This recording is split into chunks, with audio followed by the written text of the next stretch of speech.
What's the fastest growing form of communication today? What is used daily by over 2 billion people worldwide? What is the modern phenomenon implementing itself into our lives more than ever before? You guessed it, it's social media. But is it all really as amazing as it sounds? The word on the street is, or in today's generation, the tweet on the street is social media really that harmful? We're at the Solihull Sixth Form College to investigate the psychological effects of social media on young people. Are social networking sites such as Snapchat, Instagram and Twitter to blame for the uprising mental health issues and low self-esteem, or are they all just fun and filters? Let's find out. Do you think social media is to blame for the uprising mental health issues?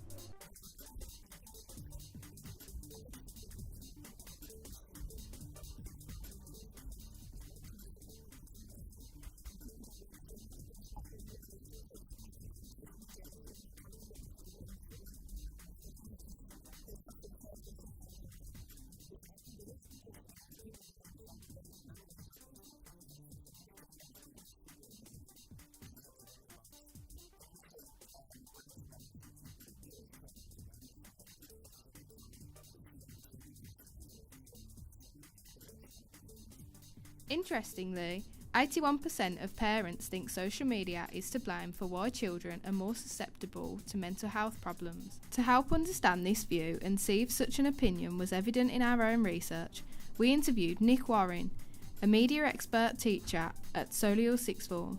Hi Nick, and thanks for talking with us today. As someone like yourself fitting into the generation gap age, if you like, in terms of social media, what's your view on whether social media is to blame for the uprising mental health issues?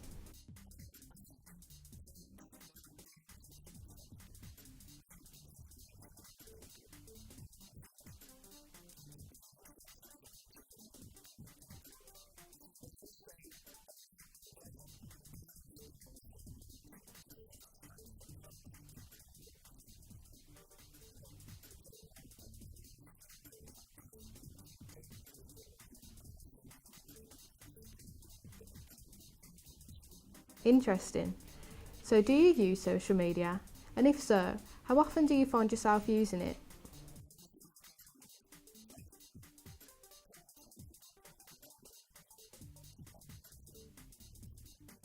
So it isn't just the younger generation that make up the staggering 2.7 billion social media users worldwide. Our media expert says he uses social media at least once a week. But how addicted are teenagers? Do you find social media addictive?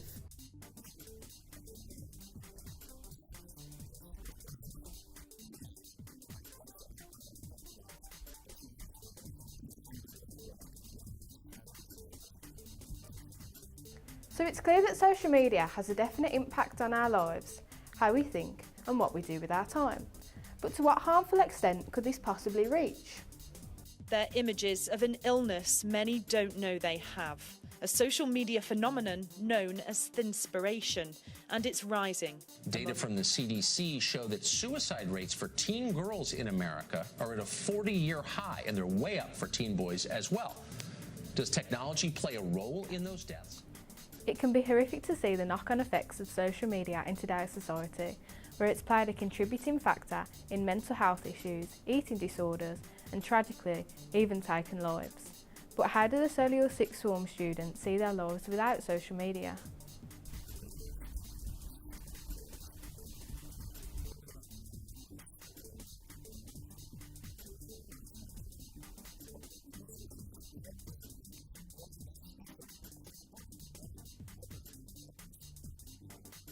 We also spoke to Dave Potter, a web developer, on why he uses social media and to get his opinion on its effects. I use it for marketing purposes. I also use it for business, but I use it for seeing what friends are doing, being a bit nosy, I suppose. Things like Facebook, but certainly I think it's a contributing factor. I think too many children and teenagers on social media can become a little bit too embroiled in it all and too connected in social media and a bit detracted from real life situations. Later in the documentary, 3 teenagers reveal the truths on how they can't put down their phones.